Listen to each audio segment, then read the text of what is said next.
Сказки, они имеют большое значение вот, в формировании подрастающей личности. Вы сами понимаете, что в сказке всегда побеждает добро над злом, одерживает победу. И в этом смысле чеченские народные сказки, которые передавались из уст в уста, несут в себе такую воспитательную нагрузку. У нас несколько героев, именно типичных героев чеченских народных сказок. Ну, возьмем, допустим, Бабин Чиждик. Чем прославился этот сказочный герой? Этот сказочный герой освободил колодец с водой от дракона, тем самым спас огромное население. Вот здесь образ Чиждика олицетворяет спасителя. Во имя спасения народа он даже жертвует собой. Дальше таким вот сильно узнаваемым персонажем чеченской народной сказки у нас является Жуар-баба, то есть Баба-Яга. Баба-Яга, она всегда в наших сказках олицетворение зла, а герои, которые ей противостоят, они в себе несут добро, свет.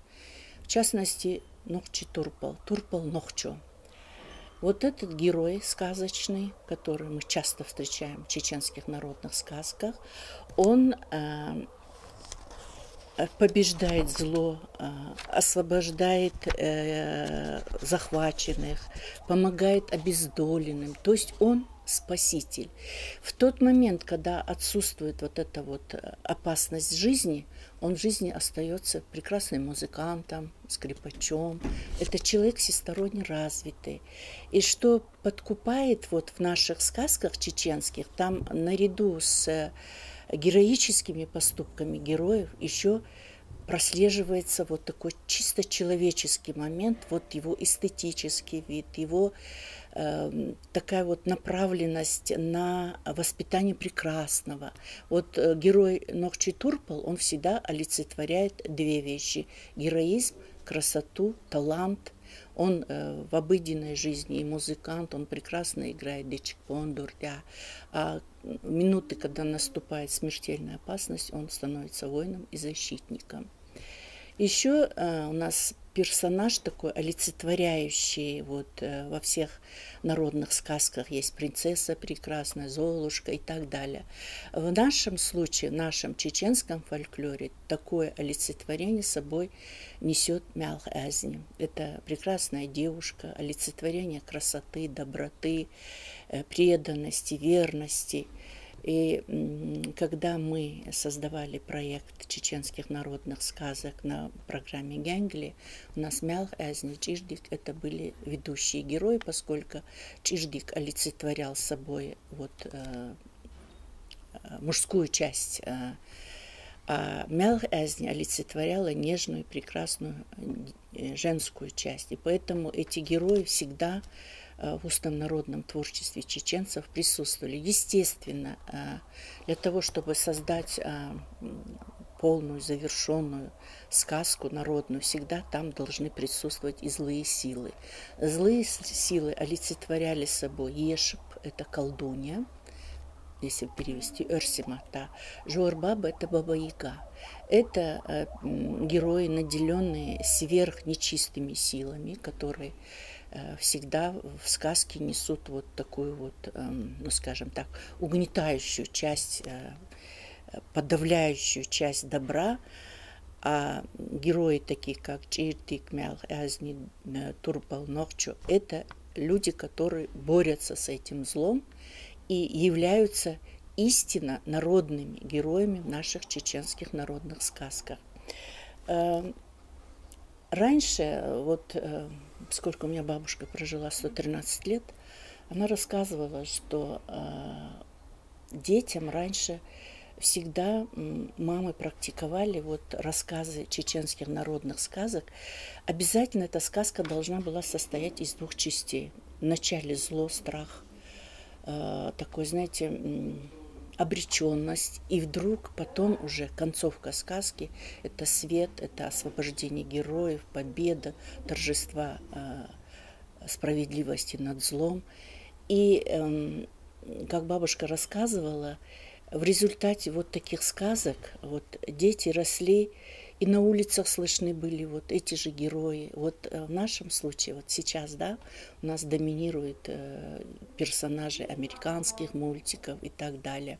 Когда у нас работал проект «Качели», для меня было высшим счастьем, когда дети прибегали на мероприятия, и они друг друга называли героями наших передач. Это Мялхазни, Чирдик, Майершок, Тюртюранча. Вот сейчас это как-то утрачено, а вот на заре вот зарождения народного творчества устного всегда присутствовала сказительница. Сказительница – это человек, который олицетворяет повествование этой сказки и непременно слушателя настраивает на то, что сейчас слушатель или читатель, скорее всего, слушатель, потому что это устное народное творчество, сейчас столкнется со злом страшным, и как неминуемое торжество – это победа над злом и торжество справедливости. Мне кажется, что ребенок, который вырастет на героях чеченских народных сказок, дальше, по мере его взросления, его очень будут интересовать героические личности в истории чеченского народа, потому что это все одно плавно вытекает из другого. И поэтому у меня такое вот тоже, я обратила внимание, что глава республики очень пристально следит за всем этим. Это является большим плюсом, потому что мы видим вот в момент глобализации, к сожалению, общечеловеческие ценности, народные ценности, они утрачивают свое значение, и мы никак не должны допустить этого. И все, кто стоит у истоков воспитания детей в детском саду, в семье, в школе, прежде всего должны перед собой ставить задачу, чтобы ребенок знал своих сказочных героев, и, естественно, как следствие этого, чтобы у них появилось желание. Вы знаете, после военной кампании, вы-то люди молодые, я обратила внимание, мы когда воссоздали эту республиканскую детскую библиотеку, к нам прибегали детишки, и они в основном спрашивали сказки. Я призадумалась, почему же они это все время сказки, не спрашивают никакие журналы, допустим, как раньше до войны спрашивали, а именно сказки. И для себя я нашла ответ. Вот эта серая обыденная действительность послевоенная толкала их хотя бы на мгновение уйти в сказочный мир, где все-таки добро побеждает зло. И этим объяснялся вот такой интерес к сказкам. По мере того, как у нас налаживалась жизнь в республике, запросы детей менялись, уже начинало работать телевидение, гаджеты, и дети головой устремились вот не присущий нашему менталитету образом и героям. Честно говоря, очень задумывалась над этим, как же так?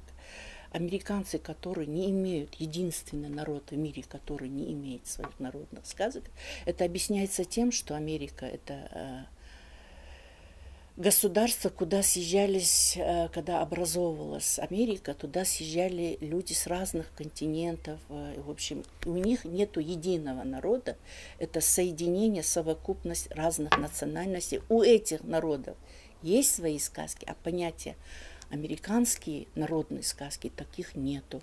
И поэтому негоже нам, чеченцам, которые имеют богатую историю прекрасных народных героев, замечательных, передающихся из уст в уста героев чеченского фольклора. Они должны быть на слуху, узнаваемы. И наши формирующиеся личности, базовые ценности у них должны быть эти.